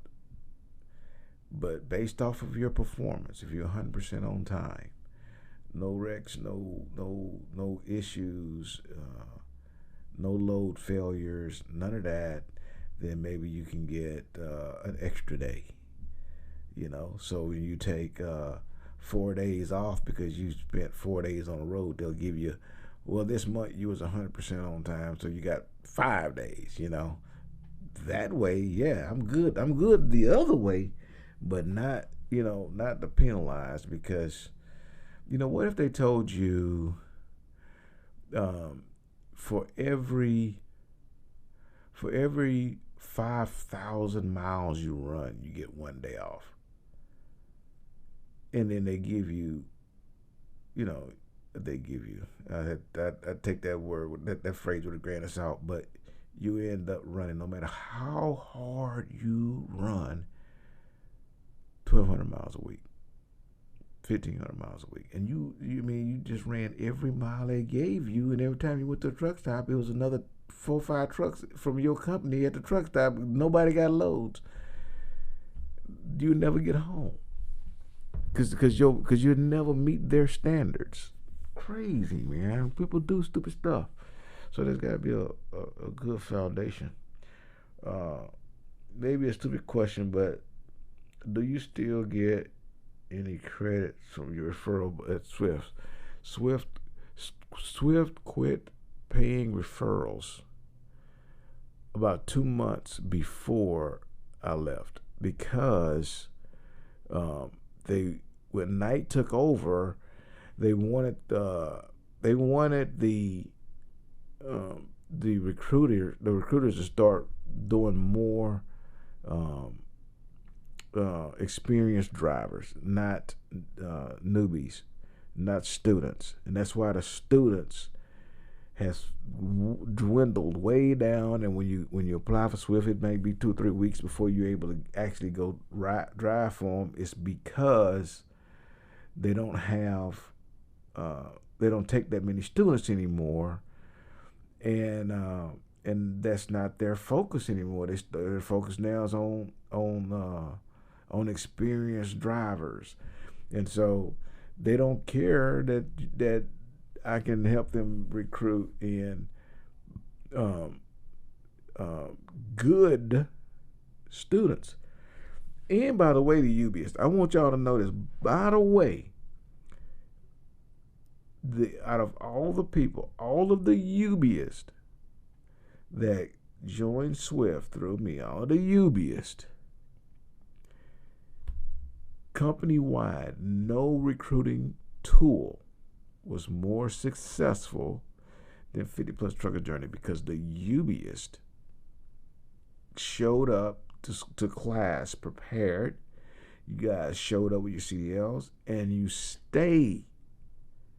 The turnover percentage from the UBist was the lowest turnover rate in any recruiting tool in Swift Transportation. That is a fact. That is a fact, and that's because you guys you guys go because you're informed when you go, and you made your mind up to do it, and you guys go in there and you kill it. That is a fact, and I'm glad it's brought up. I'm gonna have to make a video to let you guys know that, because I want everybody to know it outside. People don't click on many of these lives because they're so damn long. And this is an hour and 50 minutes in that I'm telling you this. So I'm gonna do a video about it. But you guys killed it, man, and I'm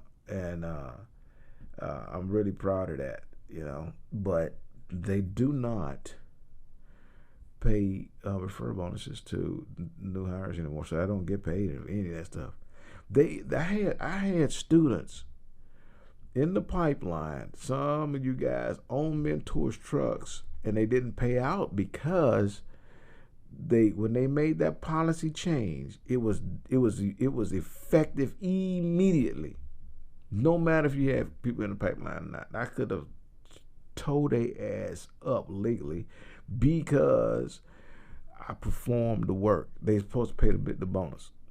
They're supposed to pay the referral because the work was already done. I do the work, then you change the policy and then not pay me for work that I've done. That's bullshit. It don't work that way. They owe. But I ain't tripping on that, man. I ain't tripping on that. That is a specific group of people. That is not the I refuse to believe that it's the nature of Swift Transportation, because I deal with too many wonderful people over there, and I just had never run into the assholes. No, I ain't never seen one. That's just to be straight with you. Been there for a year, and I ain't no asshole. I ain't seen none except for them 2 motherfuckers that called me on the phone. Other than that. And I ain't got nothing bad to say about them, brother. They're good people. Other than them few that call me. They should be all. He said it should be also allowed to let us be able to carry our pistols. Man, let me tell you something, brother. I am a proud concealed carry license holder. And I probably got enough firearms in my house that I could probably arm with high-powered ARs damn near everybody in this fucking neighborhood. I goddamn love guns, man. They are so goddamn fun. Holy cow. And I like powerful things, this guy thing. It's a testosterone thing, I have a gosh darn it,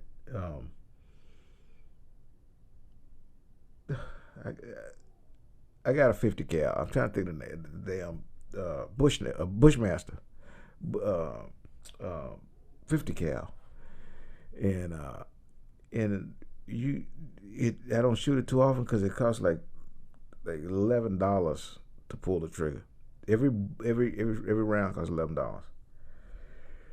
But man, it is such a fun thing to shoot because anything you hit with that projectile just explodes into quadrillion pieces, and the recoil is nothing. My 30-06 kick harder than that 50 cal, and it's so fun. But you get me started talking about guns, I'll talk about it all day. I enjoy shooting guns. It's a lot of fun. I love hunting. I bow hunt. I enjoy it. And, got many shotguns. I love to duck hunt. But anyways, we talking about handguns and firearms on trucks. So that was his response. Bushmaster, yeah.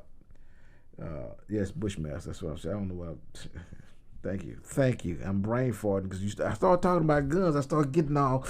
It makes me all giddy. I just love it. But anyways, bruh, spend some time at a truck stop, and you're gonna be thankful. You're gonna be thankful that the most of them folk walk around there don't have no guns, man. So. Although I really like them, and I'm really gonna carry mine when I go on around. Okay, I will. I don't want nobody else to, because there's there's some people out here at these truck stops, man. They're driving these trucks, man.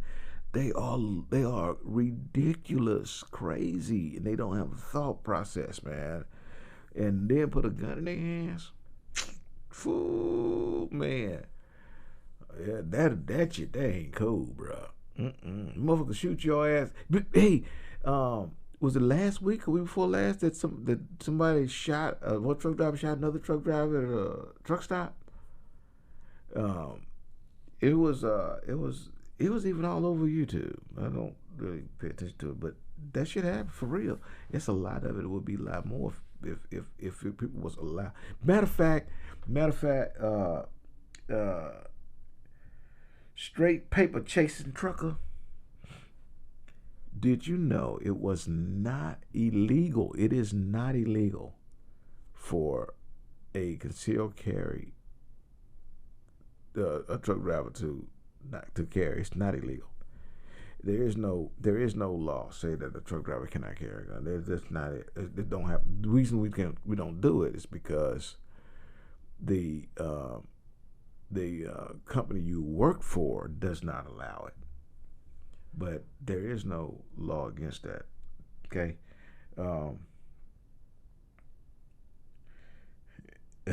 It's these 60% of them cats, 60% of them guys got rifles in their trucks. I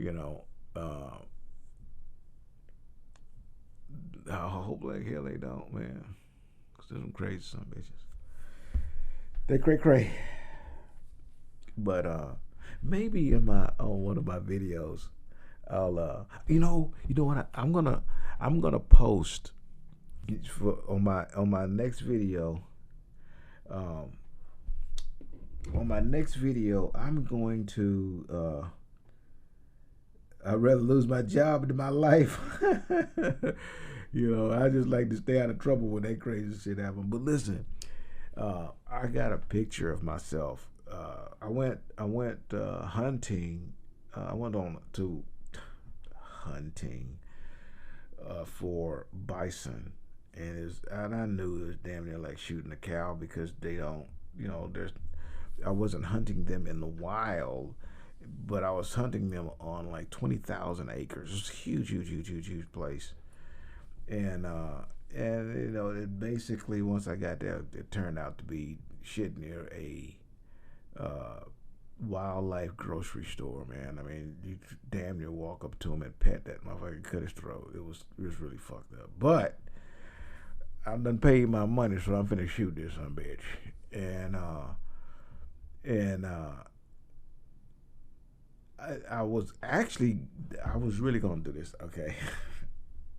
And I'm guilty of saying, I'm just gonna tell you straight up, I was gonna shoot with my 50 cal, and the reason why, I just wanted to see what the fuck it was gonna do to the buffalo. But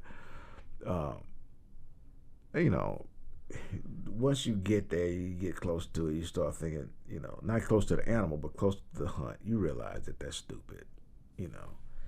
It won't even be no meat left. Even the fucking buffalo, the bison, so much weighs like, you know, I think it was like 3,200 pounds or something like that. But you hit it with that 50 cal, when you get done, it weighs like, you know, 14 pounds. But anyways, I got a picture of myself holding it, and I got a picture of myself standing next to my bison, and I shot it with a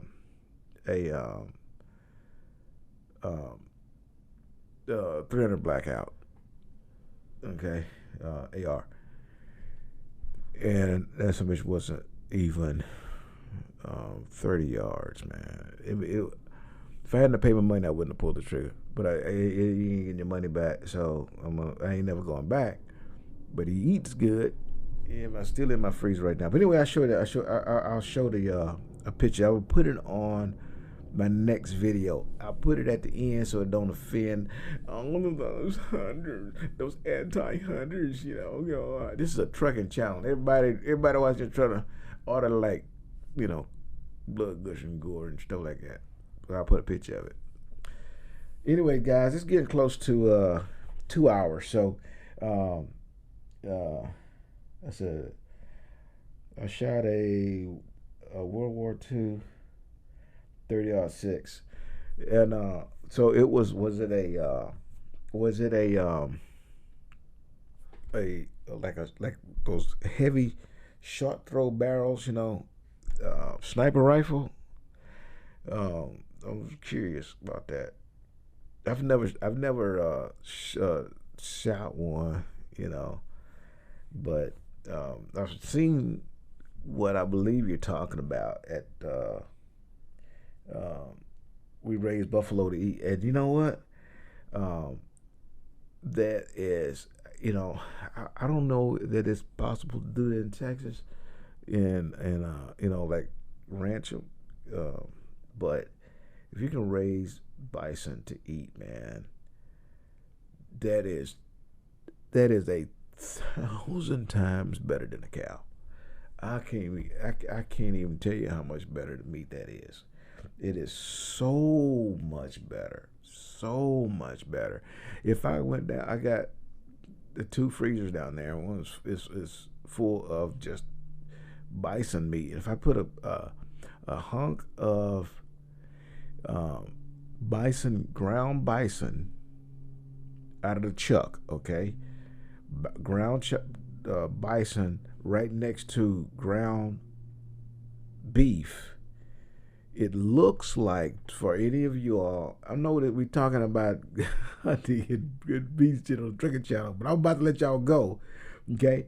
But just to make this point, if you put ground bison next to ground cow, it looks like the same thing as if you had ground cow sitting next to ground turkey.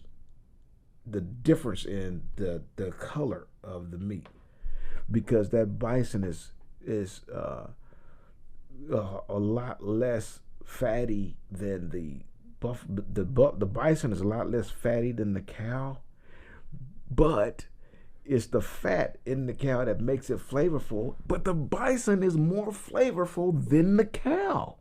That is a fact.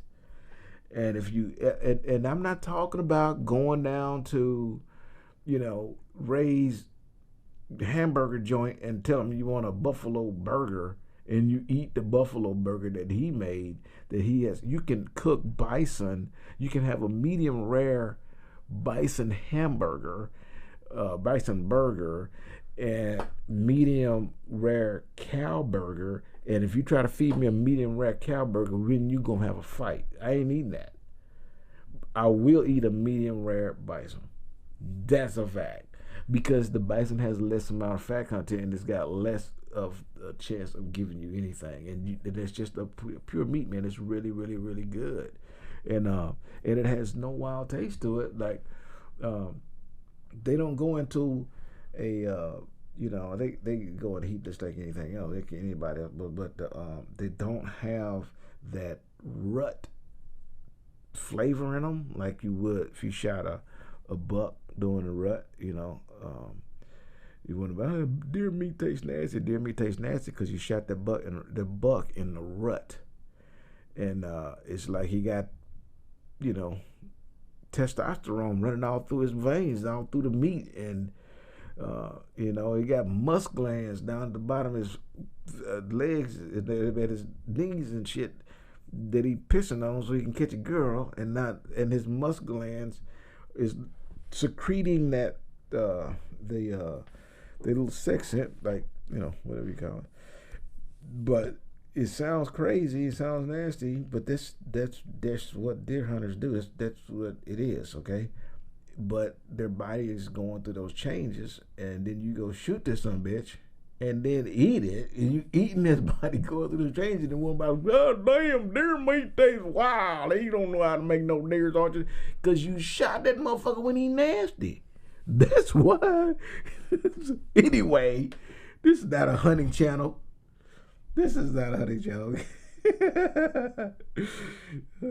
So anyway, guys, hey, y'all have some fun. I appreciate you. Wait a minute. This is the same. Carry that board. It says the same size you start with. Okay, they didn't get it. And on top of that, people don't bleed deer. We leave them in a color for 3 days, in a cooler for 3 days. Oh, yeah, yes. So when I shot my bison, this was a game ranch that I shot this thing on in Missouri, and near the Ozarks, and I thought, man, this is gonna be pretty cool. Dude, man, it was a zoo. I want to shot a bison in the zoo. Okay, so it was a 3-year-old bison, and then they hang it in the cooler, and then they ship the meat to you because they have to age it, and it's pretty cool. I mean, and it was really, really, really, really, really good. And most good beef is hung and aged as well, but not all the time. Anyways, y'all, I really appreciate the content. I appreciate you guys hanging there with me, and I'm going to take you all through the Melton thing. Look for me to try to upload. It depends on how Monday goes. I am going to shoot some video on Monday when they give me the truck, and so I hope you guys can. I hope I can get the information. I hope I can get the video to you guys on Monday, and then we'll start our flatbed journey, okay? And if any of you guys want to, do some flatbedding, give me some time to figure it out, so I can give you some quality information, and get to know Melton, and give you some quality information about them, and then let's roll with it. But I want to let you guys know I really appreciate you, and we've been on here for a little over 2 hours, so it's time to go do some other things, like get some sleep. So, Ubiest of the Tubiest, the best YouTube subscribers on the planet. That's you. And I'm 50 plus. I appreciate you guys. Deliver undistracted. Until next time.